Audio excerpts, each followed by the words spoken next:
본 방송에서 제공하는 투자 정보는 투자 판단에 대한 조언입니다. 방송에서 제공하는 주식의 가치, 가격 상승 및 가격 하락에 대해서는 방송사에서 보장하지 않습니다.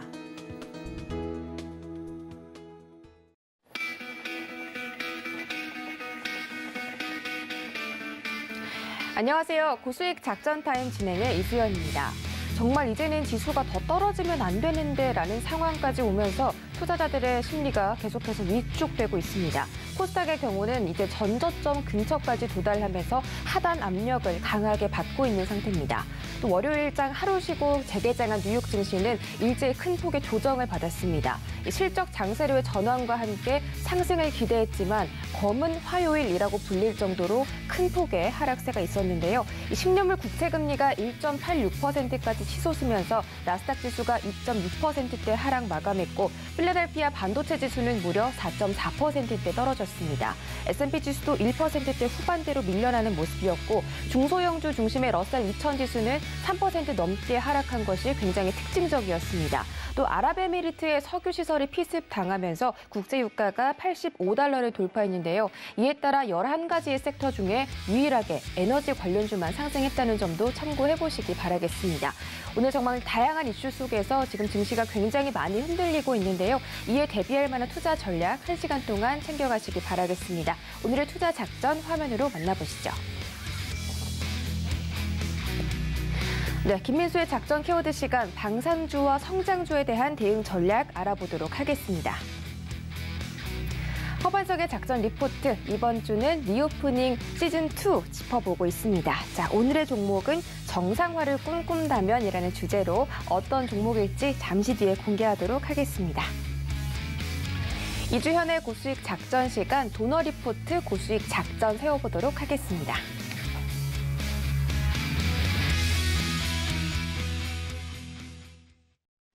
네, 김민수의 작전 키워드 시간으로 시작해 보겠습니다. 레몬리서치 김민수 대표와 함께합니다. 어서 오세요.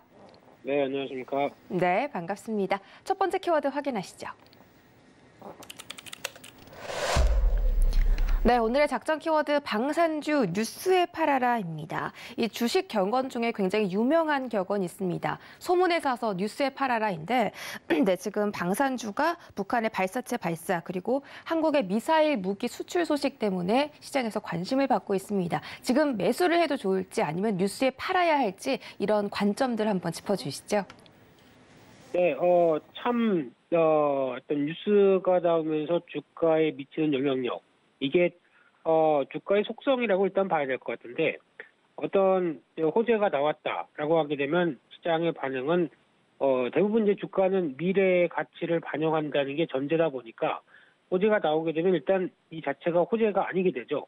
그런 관점에서 그동안 어느 정도 가능성이 높다라고 하면서 움직였던 부분들이 차익 매물이 나오는 현상이고요. 반대로 악재가 있다라고 하게 되면 악재가 구체화돼서 딱 나오기 전까지 주가가 미리 무겁다가 악재가 나오면은 오히려 거기가 단기 바닥을 확인하고 불확실성 이제 제거 그러면서 주가가 반등을 하죠. 이러다 보니까 주식 매매하기 참 어렵습니다. 그래서 거의 그런 생리가 받아져 있는 관점 쪽에서 이번에 방산주도 거의 비슷한 현상이 나왔다고 봐야 될 것 같고요. 특히 아랍에미리트로 천공2가 수출이 되다 보니까 거기와 이제 주력으로 또 일단 4조 원대다 보니까 거기서 비율이 좀 나뉘죠. 그래서 가장 큰 비율은 LIG 넥스원이 수혜를 받고 그밖에 한화 시스템, 한화 디펜스 같은 경우도 같은 비율대로 수주 금액 비율대로 어느 정도 수혜를 받는데 특히 지금 이런 상황으로 보게 되면 이제 저희가 보통 얘기하기는 이제 방위 산업 같은 경우는 산업적인 구분을 할 때 약간 경기 방어적인 성격 쪽으로 구분될 수가 있겠죠.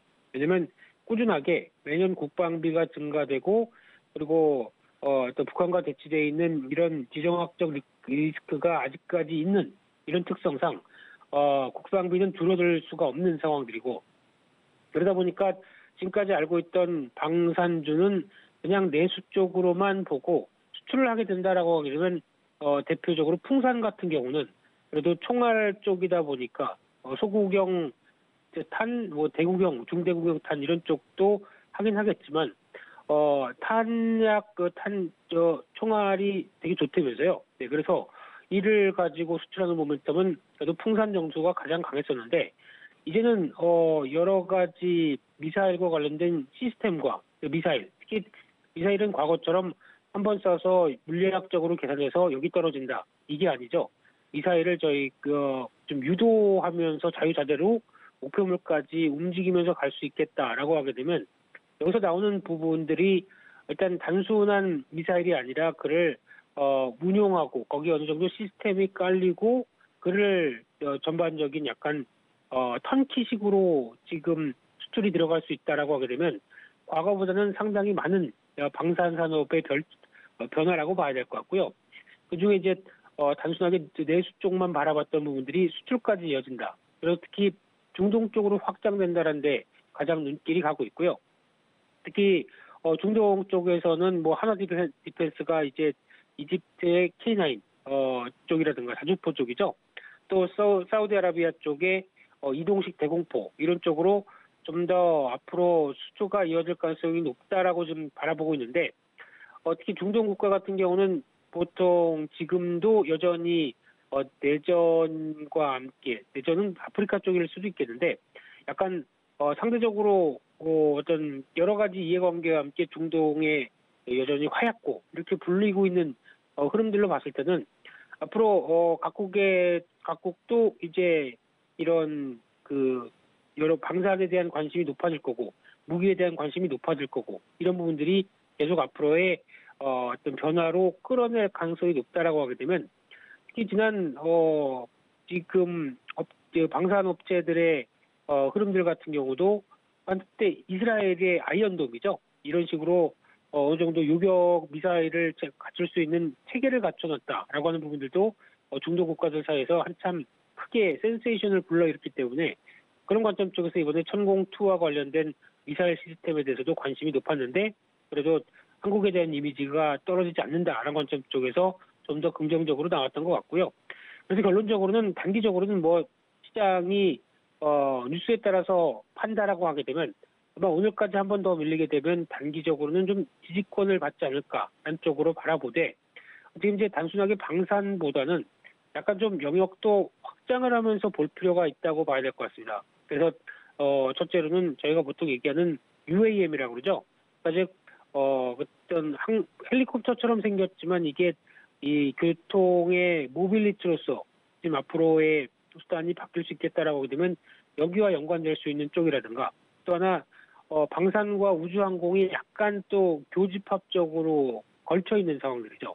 그래서 우주항공 쪽에서 강점을 보이시는 대표적인 회사라고 하게 되면 지금도 꾸준히 올라가는데 시장이 잘 체크를 못하고 있는 상황일지 몰라도 대표적으로 카이라고 하는 한국항공우주 같은 경우도 특히 항공기 부품이라든가 관련된 쪽에 우주항공의 모멘텀은 가장 또 뚜렷하게 특히 또 누리호 발사가 또 추가로 있다라고 하게 되면 이쪽에 대한 기대감도 같이 커질 수 있기 때문에 관심 있게 봐야 될 것 같고요. 제가 또 한화 에어로스페이스 같은 경우도 한화 쪽에서 하나의 축이 되는 즉 방산 쪽과 관련돼서 또 축이 될 수 있는 하나의 흐름이기 때문에 이쪽도 같이 지켜보면서 대응하는 게 좋겠다고 말씀드리겠습니다. 네, 방산주에 대한 전망 짚어드렸습니다. 두 번째 키워드도 확인하시죠. 네, 두 번째 키워드는 금리 인상과 성장주입니다. 네, 올해 단연 초미의 관심사는 바로 금리 인상인데요. 이제 3월 다가오면서 금리 인상에 대한 가능성 점차 더해지고 있습니다. 이제 금리 인상 시기에 따라서 이 해지를 수단하기 위해서 뭐 은행주나 금융주의 시선을 바라보는 투자자들도 있고요. 반면에 금리 인상이 진행될수록 성장주는 떨어지는 모습이 나타나고 있습니다. 우리나라 대표하는 성장주인 네이버와 카카오 최근에 조정세가 좀 강하게 나오고 있는데 성장주라고 해서 모든 종목들이 또 조정을 받는 건 아니지 않겠습니까? 앞으로 성장주는 어떻게 대응하면 좋을지도 전망 짚어주시죠. 네, 성장주와 가치주를 딱 구분을 해서 뭐 시장이 금리가 오를 때는 이쪽이 좋고 또 금리가 하락할 때는 성장주가 좋고 뭐 이렇게 구분해서 대응하는 거는 주식시장이 하나의 몸통이다라는 관점 쪽에서 그냥 분할을 시켰을 때 나오는 어떤 전략이지, 그냥 단순하게 금리 인상이 주식에 좋을까요? 라고 하게 되면 부정적이라고 보는 게 더 맞겠죠. 어떻게 보면요. 상대적으로 차라리 지금 채권으로 가만히 있어도 채권 이자가 더 올라갈 수밖에 없는데, 그러면 그를 사지 복잡하게 왜 주식을 하느냐라고 할 수도 있는 상황들이죠. 단순하게는. 그런 관점이다 보니까 일단 금리 인상은 누가 좋고 누가 나쁘다가 아니라 오히려 둘 다에겐 부정적인데, 상대적으로 성장주 대비해서 가치주가 더 부각을 받는 이유는 금리 인상기 때는 상대적으로 만약에 성장주가 10% 오를 때 가치주가 30% 오를 수 있겠다라고 하는 상대적인 기회 요인들이고요. 오히려 또 금리 인상 쪽에서 변화를 같이 기대하면서 움직였다가 또 조정을 받는다라고 하게 되면 조정 시에도 똑같이 성장주가 10% 조정받는다. 그러면 가치주는 5% 조정받는 정도로 마무리를 할 수 있는 측면들이 오히려 그런 상대적인 관점으로 봤을 때 상대적으로 더 낫다라는 쪽으로 바라보는 게 맞지 않나 싶고요. 그런 쪽에서 이제 지금 나오고 있는 그 성장주에 대한 부담은 일단 비싸다라는 쪽이죠. 기존에 고밸류를 줘도 괜찮아라고 할 정도로 그만큼 주가가 많이 올랐는데 그럼에도 불구하고 오른 주가보다는 실적 흐름들이 아직은 크게 나오진 않죠. 하지만 여전히 성장할 거야라는 기대감 때문에 밸류를 꾸준히 높게 받아왔었다고 하게 되면 이런 부분들이 좀 이제는 금리가 어떤 다시 정상화가 되고 올라오다 보니까 약간 부담감이 나오는 상황들이죠. 그래서 기존에 받았던 고밸류에 대한 부담을 약간 어떤 액션 차원에서 좀 영향을 끼칠 수 있겠다라고 있는 부분들이고요. 또 하나 중요하게 바라볼 부분들이 낙폭 과대 쪽으로 바라보면서 최근에 이격도가 많이 침체가 되고 있는 부분들 같은 경우도 눈길이 가고 있는데, 그럼에도 불구하고 지금 일단은 시장에서 주된 주류가 아니다라는 관점 쪽에서 봐야 될 흐름인 것 같고요. 또 하나는 또 지금 현재 바라보고 있는 성장주 쪽에서 기존의 시장 지위를 꾸준히 유지를 하면서, 그리고 또 자금도 계속 조달을 할 수 있을 때 용이하게 조달할 수 있을 거냐, 즉 성장을 계속해 간다는 의미는 자금이 계속 필요하다는 얘기겠죠. 여기서 나오는 자금을 과거에는 저금리다 보니까 아주 저렴하게 조달을 할 수 있었다고 하더라도 지금은 이제 자금 조달 비용이 늘어날 수밖에 없습니다. 그리고 과거만큼 또 원하면 좀 쉽게 자금을 구할 수도 없겠죠. 그러다 보니까 이에 따라서 타격을 받을 수 있다고 하게 되면 이쪽과 관련된 가장 또 눈여겨봐야 될 섹터들이 바이오 쪽이 아닌가 생각이 들고 있고요. 바이오 쪽도 아무래도 생각보다 돈이, 그리고 또 자금이 많이 소요가 되는 쪽이죠. 근데 당장 실적은 안 나오고, 하지만 이쪽에서 성과만 나오게 되면 우리는 지난 5년간의 소름을 다 잊고 아마 주가와 그리고 또 여러 가지 보상이 클 거야라고 보는 게 이런 대표적인 바이오 쪽도 영향을 끼치는데, 근데 이쪽 같은 경우는 상대적으로 자금에 대한 부담들이 더 좀 커진다라고 하게 되면 기존에 받았었던 강한 밸류는 나올 수가 없는 상황들이겠죠. 그래서 이런 부분들도 하나 체크를 해야 될 부분인 것 같고요. 그래서 특히 가장 중요한 거는 과거에부터 보여줬던 성장주가 특히 올라올 수 있는 배경이 시장 지배력이 막강하고, 이 막강한 시장 지배력과 함께 충분히 여러 가지 변화를 끌어낼 수 있겠느냐 이런 부분들이었는데, 이게 생각보다 제대로 되지 않는다고 하게 되면 오히려 할증 요인이 아니라 할인 요인으로 자리 잡겠죠. 그래서 이런 부분에 대한 부담감도 좀 크겠다라고 봐야 될 것 같고요. 따라서 전반적으로는 지금 시장이 미국도 그렇고 특히 미국의 나스닥 기술주 중심으로 가장 큰 타격이 나오다 보니까 이런 분위기가 그대로 연결이 되고 있다는 쪽 충분히 눈길이 가고 있고요.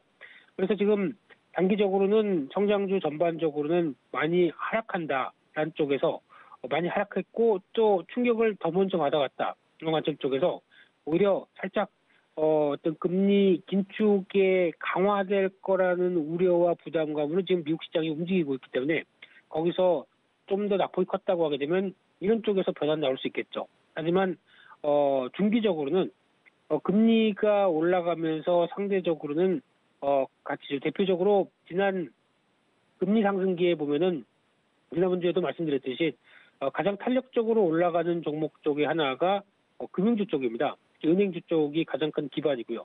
그러다 보니까 이런 오히려 시장의 금리 상승기에 어느 종목들이 더 움직이느냐 한 부분들과 또 하나 눈여겨볼 수 있는 부분들은 경기 민감주의 동향들, 즉 금리를 올릴 정도로 경기는 좀 개선돼 있다라는 쪽을 반응을 보게 되면은 오히려 이런 경기 민감주에 대한 변화가 좀 더 긍정적일 수 있겠다라는 쪽에서 무게를 두고 그와 함께 좀 더 챙겨보는 전략들이 더 좋다고 보여지고 있습니다.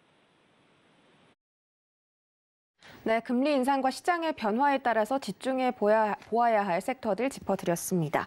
자, 오늘 시장 대응 작전도 굉장히 많이 필요해 보입니다. 어제는 미국 증시가 큰 폭의 조정이 나왔고 우리 증시도 계속해서 박스권 하단을 이탈하려는 움직임이 나오고 있는 가운데 이렇게 시장이 혼란스러운데 또 이슈가 있었습니다. 어제 신라젠의 상장 폐지가 결정이 됐습니다. 이에 따라서 신라젠의 17만 소액 주주들에 대한 이 피해가 불가피해 보이는데 신라젠 과 관련해서 오늘 또 시장에 어떤 피해 있을지도 함께 짚어주시죠. 네, 참 애석하고 안타까운 소식입니다. 최근 들어서 바이오주에서 연일 부정적인 뉴스가 나오다 보니까 가뜩이나 심리가 위축돼 있는데 신라젠 소식까지 또 이제 신라젠은 한 번 더 절차가 남아 있는 게 코스닥 심의위원회죠. 이쪽으로 넘어와서 이제 상장 폐지를 확정짓느냐 여부가 좀 중요한 것 같은데. 이쪽에 대해서 혹시나 또 그러면 우리 오스템 임플란트도? 라고 또 우려감이 좀 커질 수는 있겠죠. 하지만 좀 약간 성격이 다른 게 신라젠은 외국인들 보유 비중이 2%대밖에 안 되고요. 또 오스템 임플란트는 40%대가 44% 정도까지 돼 있다라고 하게 되면 아무래도 어떤 상장 폐지나 좀 부담을 크게 가져갈 결정은 좀 제약되지 않을까. 그렇게 되면 거래가 지금 얘기 들어보니까 6월 달에 6월 달까지도 끌어질 수 있겠다라고 하다 보게 되면 좀 오래 걸리겠죠. 그럼에도 불구하고 좀 최악의 경우는 나오지 않겠느냐라는 쪽에서 지금 아마 오늘 같은 경우도 추가적으로 바이오주에 대한 또 압박들은 더 커질 수 있겠다라고 바라보면서 참 아쉽지만 이게 지금 현실이다라는 걸 인정을 하셔야 될 것 같고요. 그런 쪽에서 반등이 아마 좀 낙폭이 크게 되면 다음 반등도 좀 여력이 있겠죠. 그래서 그런 쪽을 이용해서 바이오주는 좀 비중을 관리하는 쪽으로, 좀 정리하는 쪽으로 대응하는 게 가장 좋겠다고 보여지고 있고요. 그러나 지금 미국 시장에서 벌어지고 있는 현실은 일단 최근 들어서 미국이 이제 가장 테이퍼링이 당장 1월 달에 끝나고 그냥 조금 있다가 바로 금리 인상할 수도 있겠다. 그러다 보니까 기존의 금리 인상 올해 3회에서 최근엔 4회로 거의 기정사실화되다가 어제는 보다 보니까 5회 얘기까지 나옵니다. 맘대로 그냥 늘렸다 줄였다 맘대로 하네요. 게다가 또 중요한 거는 이렇게 인플레이션 압력이 큰데 그냥 연준이 25bp 인상을 하는 게 아니라 50bp 인상으로 딱 시작을 가해도 누가 뭐랄 사람이 있겠느냐. 이런 얘기가 나오기 시작하다 보니까 그래? 어떻게? 하다 보니까 기술주가 더 매도가 강화됐던 촉발됐던 현상이 아닌가 싶은데요.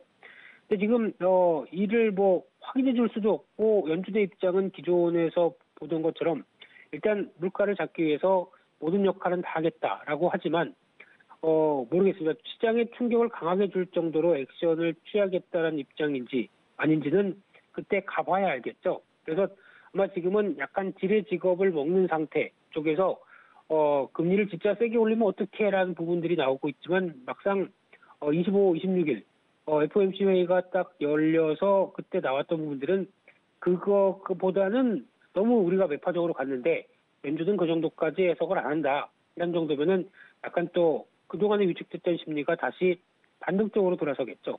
그래서 그런 기간에 대한 변화는 남아있겠지만 지금은 또 국내 증시가 여러 가지 이슈들, 또 LG에너지 솔루션 이젠 지겹습니다. 이게 또 다 같이 이런 얘기를 하다 보니까 이런 부담감들이나 흐름들은 일단은 지금 다 염두를 하고 주가가 움직이고 있다. 그리고 또 미국도 금리 발작과 관련된 쪽에 반응이 나오고 있다는 쪽에서 당연히 심리가 위축되죠. 그렇긴 하지만 이럴 때가 가장 반대적으로 보게 되면 위축이 클 때 주가를 싸게 살 수 있는 기회다라는 쪽도 상대적으로 염두를 해주시면서 지금 약간 역발상도 필요한 시점이라고 생각 들고 있고요. 그래서 좀 더 용기를 내시고 오히려 내가 보던 종목들이 많이 싸졌다라고 하게 되면 이게 거기서 비중을 줄일 기회가 아니라 이럴 때는 비중을 좀 더 늘려서 용기와 함께 늘려서 이런 시점에서 다시 위축세가 안정돼서 반등이 들어올 때 그때는 내가 가장 저점에 산 매매자가 되겠죠. 그런 쪽을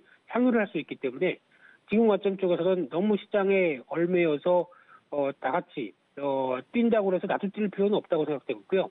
남들이 뛸 때 그래도 시장에서 좋은 종목 그리고 또 실적이 올해도 꾸준히 성장할 걸로 보여지고 있는데 주가만 싸진 종목 이런 거는 오히려 툭툭 기회를 활용하는 게 좋겠다는 관점 쪽에서 이를 또 잘 활용하자라고 말씀드리고 싶습니다. 네, 오늘자 시장 대응 작전도 자세하게 챙겨드렸습니다. 지금까지 레몬리서치 김민수 대표와 함께했습니다. 고맙습니다. 감사합니다.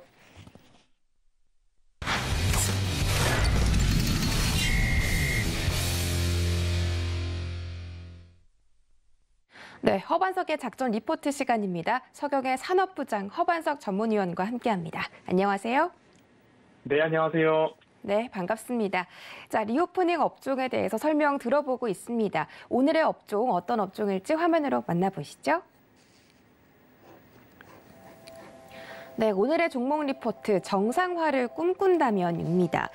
계속 저희가 카지노와 여행 업종에 대해서 살펴보고 있는데 어제는 카지노와 관련된 강원랜드에 대해서 짚어드렸는데요. 오늘 또 정상화를 꿈꾼다면 어떤 종목 눈여겨보면 좋을지 바로 공개해 주시죠.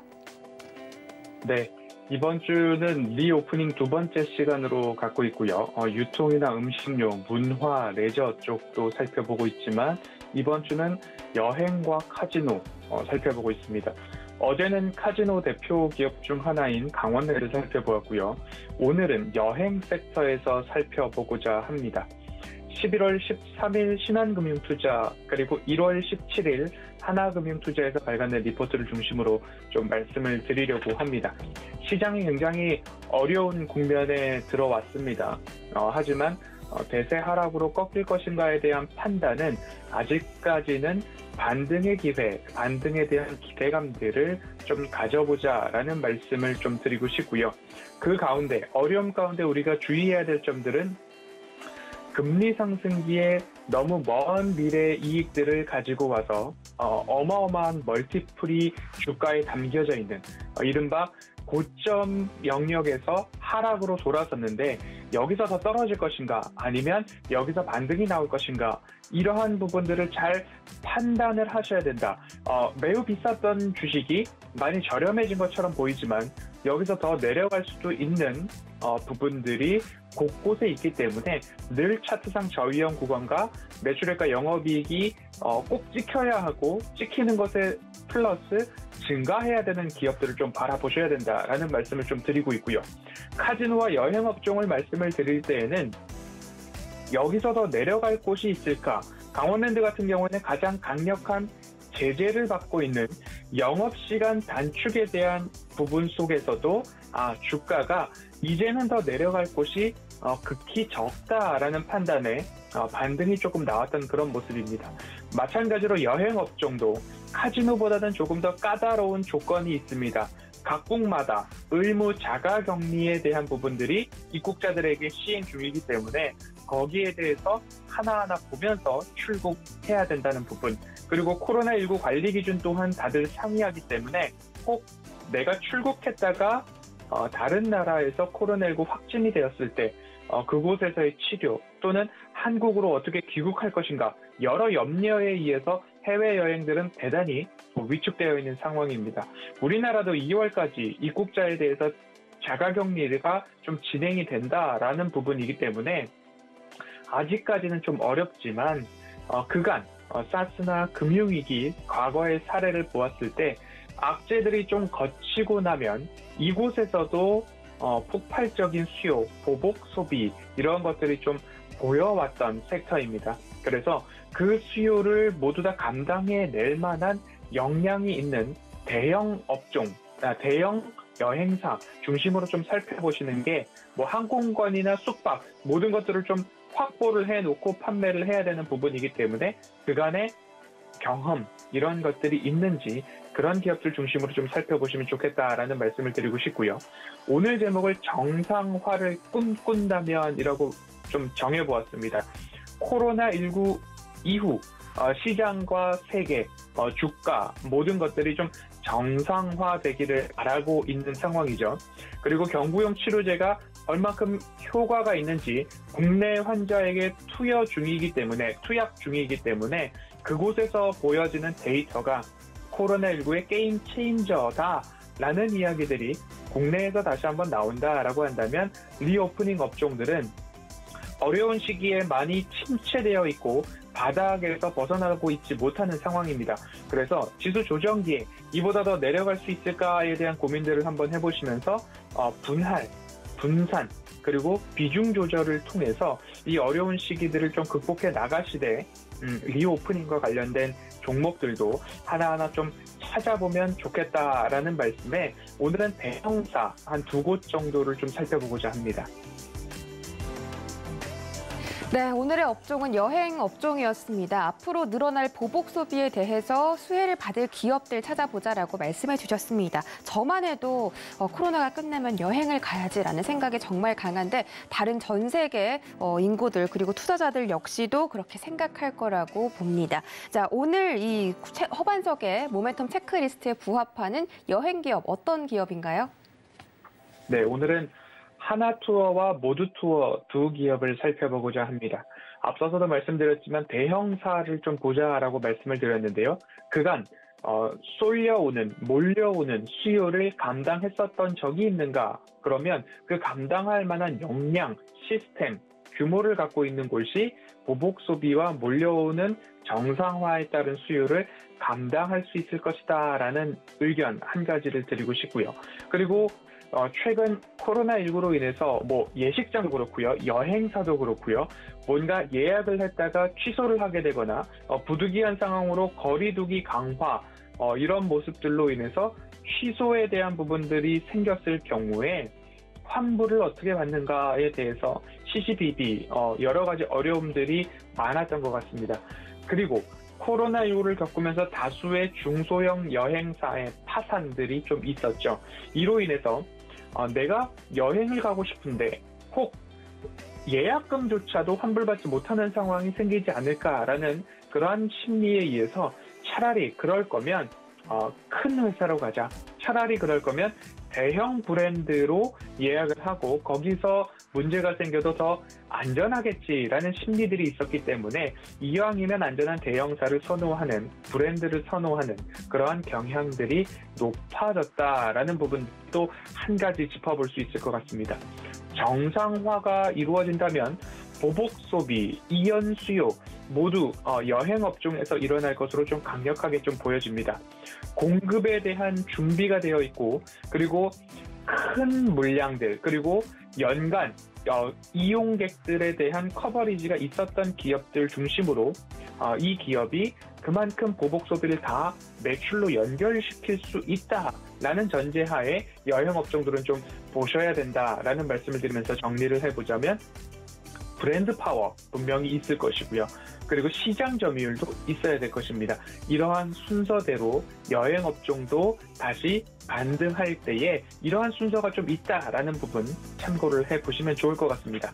지금 아직까지 이제 살아남아 있는 기업이나 아니면 그래도 명맥을 유지하고 있는 기업들은 5년째 불황을 겪고 있는 와중에도 여러 구조조정을 통해서 살아남은 기업입니다.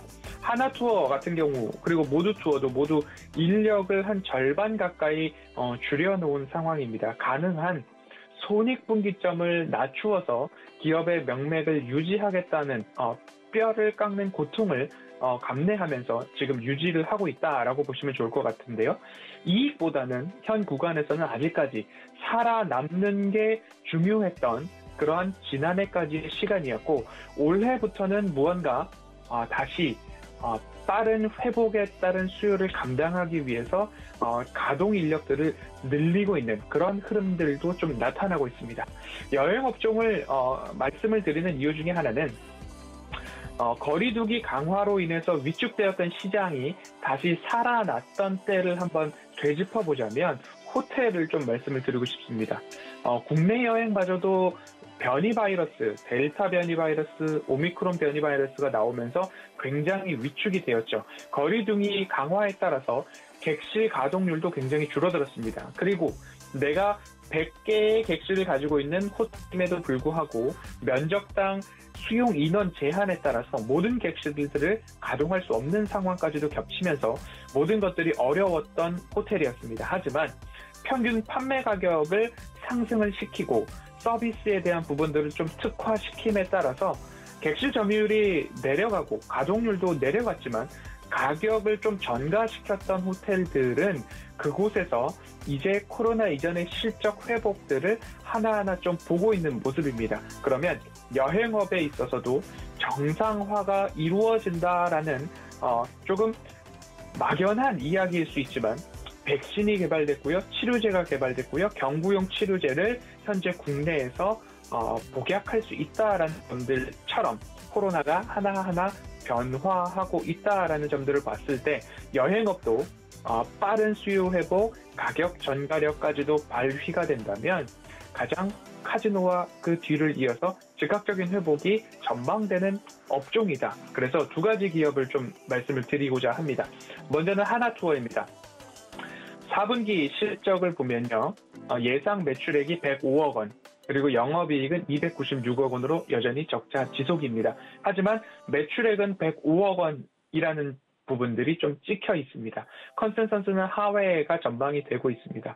하지만 10월부터 임직원 업무 정상화 그리고 브랜드 교체 비용이 소폭 반영되고 있다. 10월부터 업무 정상화를 준비하고 있었다라는 이야기는 그간 적자를 위해서 인력 감축들을 엄청나게 했지만 내년부터는 뭔가 새로운 수요, 이연 수요, 보복 소비가 일어나지 않을까라는 업계의 민감함이 여기서도 좀 드러나고 있지 않을까 생각이 됩니다. 인력이나 사업 구조조정으로 인해서 지금까지 약 600억 원의 비용 절감을 좀 발생을 시켰다라고 합니다. 영업이 정상화된다면 앞으로 차례차례 인력을 더 충원을 하고 다시 몸집을 키워나가겠지만 현재는 이 손익분기점을 굉장히 낮춰놓은 상황이기 때문에 이곳에서 시스템 강화로 인해서 한 명당 인당 생산성이 굉장히 좋아졌기 때문에 손익분기점은 빠르게 올라서고 영업 정상화 시 연간 1,000억 원 정도의 영업이익이 전망된다라는 이야기들이 나오고 있습니다. 하나투어였고요. 두 번째로는 모두투어입니다. 4분기 실적은 마찬가지로 매출액은 39억 원, 영업이익은 51억 원 적자를 기록을 했습니다. 매출액은 39억 원이지만 적자 지속, 영업이익은 51억 원 적자 지속입니다. 하지만 이 정도는 시장의 전망치, 컨센서스가 예측하고 있던 수준이지 않을까라는 부합 의견들이 나오고 있고요.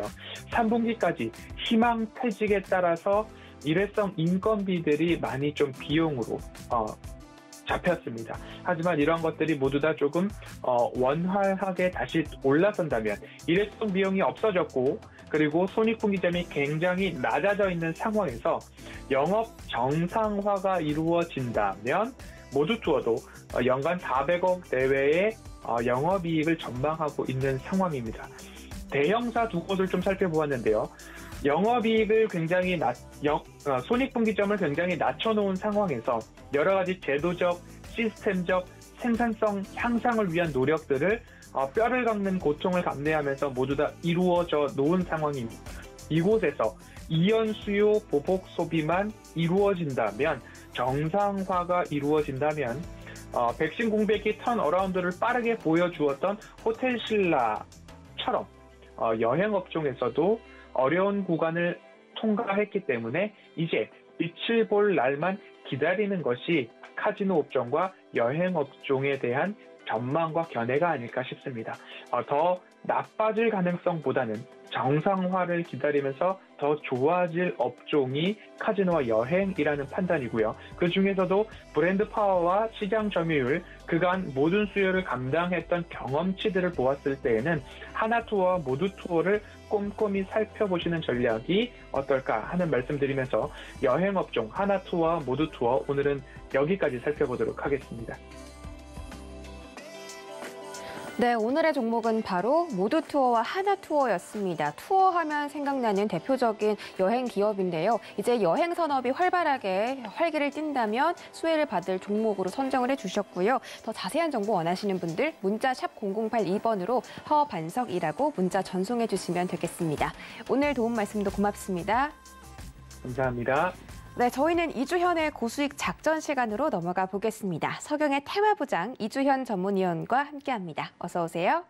네, 안녕하세요. 네, 반갑습니다.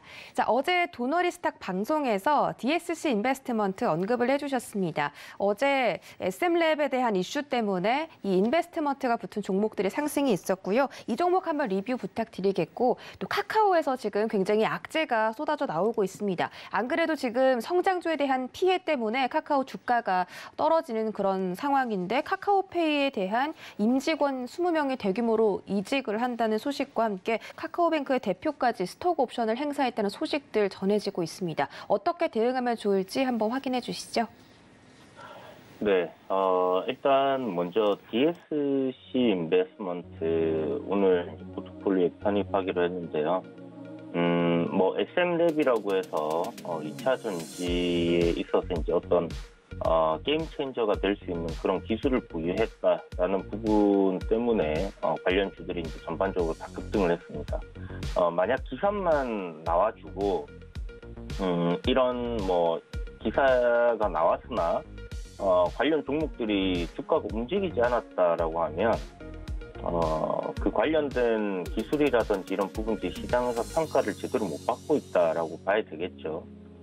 그런데 어저께 보셨던 것처럼 뭐 DSC 인베스트먼트나 SB 인베스트먼트나 이제 아침부터 강하게 갭을 떴다가 이렇게 조정 나온 걸 생각하면 충분히 이제 이 SM랩에서 개발한 리튬 인산철 밀도를 높일 수 있는 그런 기술들은 뭐 2차 배터리 소재 쪽에서의 혁신이지 않겠나라고 생각이 들고요. 기존에 사용하던 배터리보다 성능을 드라마틱하게 이렇게 좀 증가시킬 수 있다라고 생각을 하면 분명 누구나 다 원하는 그런 기술이지 않겠나라고 생각이 듭니다. 그래서 그런 관점에서 접근을 한다라고 생각을 하시고요. DSC 인베스트먼트 같은 경우는 마켓컬리의 이제 상장 이슈도 있고요. 좀 전에 말씀드렸던 이제 SM랩 같은 경우는 지분을 한 9.5% 정도 보유를 하고 있습니다. 그래서 아직 상장이 된다든지 뭐 이런 이슈들은 없지만 뭐 상장되기 전부터 벌써 이렇게 주가들이 좀 움직이고 있다라고 보시면 될 것 같고, 뭐 또 FI 투자가 이루어졌던 부분들이 분명히 있기 때문에 결국 뭐 그런 기업들도 상장을 할 거다라고 생각이 듭니다. 그래서 뭐 시간이 지나면 상장 이슈들도 계속 흘러나올 것이고요. 하기 때문에 이 종목을 이제 지켜보는 건데, 기본적으로 이제 조정이 이렇게 내려오다가 이제 반대로 상승하는 흐름으로 이렇게 이제 흐름이 변화하고 있다라고 보시면 좋을 것 같고, 그런 이제 추세적인 흐름이 상승으로 이렇게 돌려놨기 때문에, 그리고 어제 같은 경우는 그동안 이제 계속 저항으로 작용을 했던 한 6,400원 정도 이 가격대를 좀 돌파하는 그런 흐름이 나왔었습니다. 물론 뭐 종가에는 음봉으로 이렇게 좀 밀려서 끝났지만, 이게 이제 며칠 내로 상승 전환하는 그런 흐름들이 만들어진다라고 하면 다시 한번 방향은 위로 잡고 좀 강하게 올라주지 않겠나라고 생각이 들고요. 평소에 이제 좀 거래 대금이 굉장히 이제 죽어 있었던 그런 상황이었는데, 어저께 이제 급등하면서 거래 대금이 좀 많이 나왔습니다. 그래서 제 생각에는 뭐 어제 시장이 워낙 좋지 않았고, 그리고 뭐 미증시 급락도 나왔기 때문에 오늘 시가부터 좀 더 하락해서 출발할 가능성이 높고, 윗꼬리 달고 이제 장대 음봉으로 쭉 밀렸잖아요. 그러면 기본적으로 이제 캔들 자체 이 흐름을 갖다 해석을 할 때 거래량도 많이 나왔고 갭 떠서 이제 좀 밀려 내려온 거기 때문에 일단 아래로 강하게 힘이 작용을 하고 있는 그런 모습이다라고 생각하시면 될 것 같습니다. 만약에 이제 이게 오늘 동시효과에 시가를 굉장히 위로 띄워서 한 5% 이상 띄운다든지 그런 흐름들 3%에서 5% 정도가 만약에 떠버린다.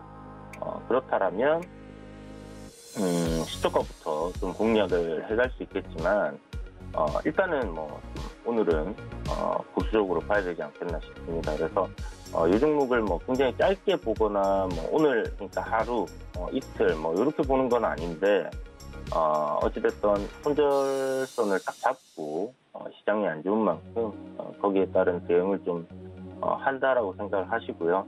5,500원짜리가 손절가다라고 생각하시면 되고 지금 가격대부터 조정이 나온다 하더라도 분할로 좀 저점 구간에서 접근을 한다라고 생각하시면 될 것 같습니다. 그래서 대략 제 생각에는 많이 밀린다고 하면 한 5%에서 한 7% 정도 사이에서 저점 공략을 하는 게 괜찮지 않겠나라고 생각이 드는데요.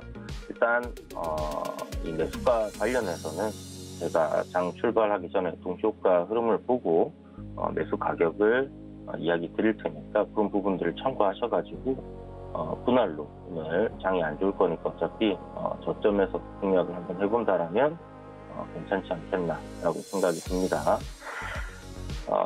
일단 DFC 인베스먼트는 장 시작할 때 다시 여러분들과 함께 이야기를 하기로 하고요. 지금 카카오 관련해서 이제 이슈들이 계속 나오고 있죠. 정말 카카오페이부터 일단 시작을 해가지고 이런 안 좋은 일들이 계속 일어나고 있는데 뭔가 좀 정부 말미에 안 좋게 찍힌 건가 하는 그런 생각도 좀 들 정도로 보면 사실 카카오에서 자초한 그런 내용들이 많지만 어저께 나왔던 탈세 의혹 이런 것들도 보면 주가가 잘 올라갈 때는 안 나왔던 거예요. 카카오랑 다음이랑 이제 합병 과정에서 K큐브 홀딩스라고 김의장 이제 김범수 의장 소유의 그 회사인데 여기서 이제 주장하는 바대로는 이제 합병할 때 이제 카카오와 다음에 특정 주가를 좀 높게 평가를 해서 어떤 차익을 좀 세금을 좀 많이 탈세를 했다 이런 이야기입니다. 그래서 5배로 물어라 하는데 이제 한 6조 원 정도 되거든요. 이게 과연 진행이 될까라는 생각은 들긴 하는데 일단 지켜보시면 될 것 같고 탈세 의혹 때문에 이제 회사 거래 정지된다든지 이런 부분들은 없기 때문에 일단 그런 걸로 걱정을 하실 필요는 없다라는 생각이 들고요.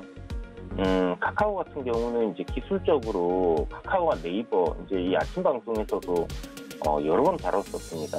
포트폴리오에 이제 네이버를 편입을 하기도 했었고, 카카오가 이제 좀 주가가 카카오뱅크라든지 자회사들 상장 이슈가 워낙 많았기 때문에 그런 식으로 이제 이슈를 받으면서 이제 주가도 굉장히 좀 큰 폭의 탄력을 받았던 그런 상황이었는데요. 그때 이야기 드렸던 게 카카오는 이제 기술적으로 우파 상승이 끝나가고 조정이 나와야 되는 구간이기 때문에 굉장히 조심하셔야 된다라고 이제 위에 구간에서 이제 말씀을 드렸었는데 지금 이제 추세적으로 하락을 타고 있습니다, 그죠? 그래서 이제 아래로 이제 방향을 잡아놓은 상황이기 때문에 저 아래에서부터 이제 이렇게 올라온 이런 폭을 생각을 해보면 중심 가격대까지는 내려와야 되는데 일단 그 정도 가격대까지 내려왔고요. 추가적으로 이제 제가 방송에서 카카오를 이야기 드릴 때마다 8만 원 아래로 내려와야지 저는 매수를 생각해 볼 것 같다라고 이제 이야기를 계속 드렸었거든요. 아마 비슷한 가격대까지 좀 더 조정을 받지 않겠나 싶고요. 지금 카카오의 실적이 계속해서 증가하고는 있는 부분은 분명 맞는데 현재 이제 주가 가치가 평가되고 있는 걸 생각을 하면요. 이게 과연 맞나 하는 생각이 들 정도의 평가는 받고 있다라는 부분이죠. 그러니까 뭐 국내 유일하다고 얘기하기는 그렇지만 그래도 국내에서 이 SNS 점유율, 그러니까 메신저에 대한 이런 점유율이 워낙 크다 보니까 그런 부분에 대한 프리미엄을 받는 거다라고 생각을 하더라도 지금 보시는 것처럼 2020년도 같은 경우는 4,500억으로 영업이익이 확 늘었습니다.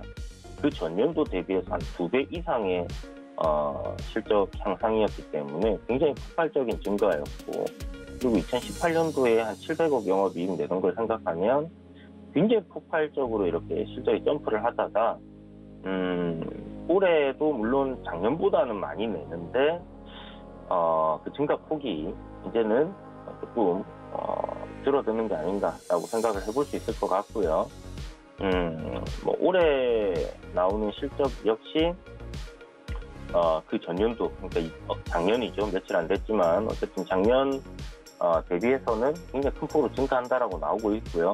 그리고 2023년도 증가한다라고 나오고 있습니다. 그래서 실적이 급격하게 이제 폭발적으로 증가한다라는 이 성장성에 대한 프리미엄을 지금 받고 있는 부분이고, 이런 추세로 간다라고 하면 한 2025년, 한 7년 정도에 나올 수 있는 실적을 다 땡겨서 지금 평가를 받고 있다라는 거죠. 이게 16만 원의 가격이 아니라 92,000원인 현재 가격의 시가총액이 40조가 넘어가기 때문에 그렇다라고 봐야 되는 부분이고, 가장 근본적으로 주가가 빠지는 이유는요. 예전에는 이제 카카오뱅크, 카카오페이, 카카오가 하고 있는 사업들에 대한 부분들이 평가를 이 카카오가 고스란히 다 받아왔었습니다. 그런데 실질적으로 이제 상장을 했잖아요.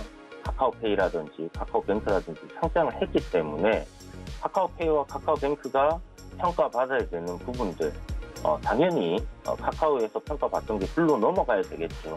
그러면 자연스럽게 지주회사들은 자회사가 상장을 하면 상장하기 전에는 관련 이슈로 주가가 급등할 수 있지만 상장 이후에는 이렇게 재평가를 받게 되어 있다라고 보시면 될 것 같고, 그런 부분에서 카카오의 주가는 뭐 계속 빠지고 있는 부분이고요. 기술적으로도 좀 지지를 받을 수 있는 가격대가 돌파를 했던 그 가격대 생각한다라면 8만 원이라는 가격, 라운드 피겨 이런 부분에서 좀 공략을 한번 해볼 수 있겠다라는 생각이 드는데, 여전히 뭐 8만 원 온다고 해서 좋은 가격이에요, 이거는 아닌 겁니다. 그냥 기술적으로 한번 반등을 줄 수 있는 그런 구간이기 때문에 공략을 해볼 수 있다라고 얘기를 하는 거지, 그때 가서도 시장의 흐름이 좋지 않고 하락 트렌드를 계속 유지를 한다라면 굳이 뭐 할 이유가 지금 단계에서는 없다라고 보여집니다. 그래서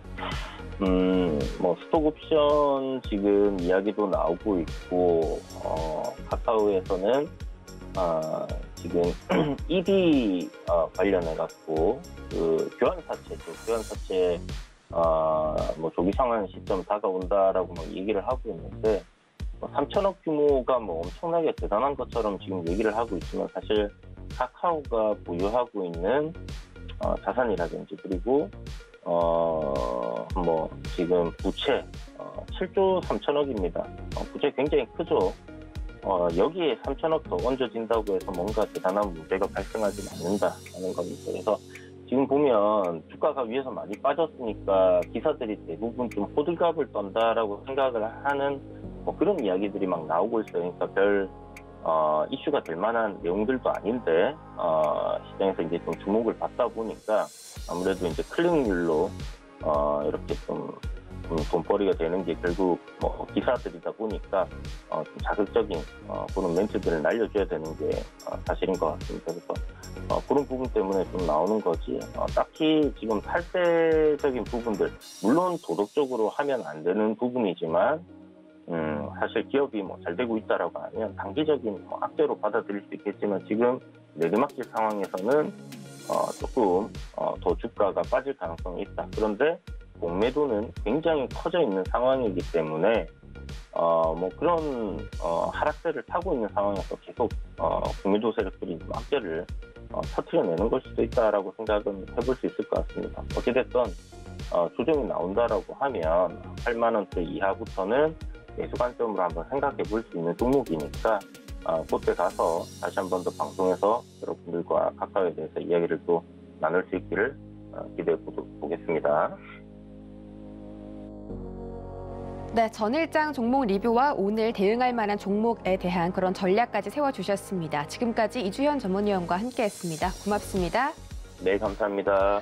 네, 고수익 작전 타임에서 세워드린 전략 잠시 뒤 개장에서 잘 활용해 보시기 바라겠습니다. 참고로 본 방송에서 제공해드렸던 정보는 투자 판단에 대한 조언일 뿐 해당 주식의 가치나 수익률을 보장하진 않습니다. 또 서울경제TV와 서울경제신문은 당사의 브랜드입니다. 서울경제증권TV와는 무관하며 타사 유사 명칭에 유의하시기 바라겠습니다. 저희는 잠시 뒤 순간포착 매매 시그널로 돌아오겠습니다. 고맙습니다.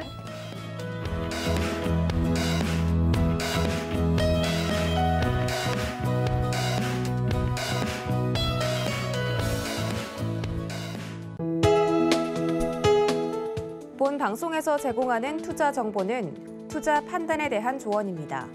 방송에서 제공하는 주식의 가치, 가격 상승 및 가격 하락에 대해서는 방송사에서 보장하지 않습니다.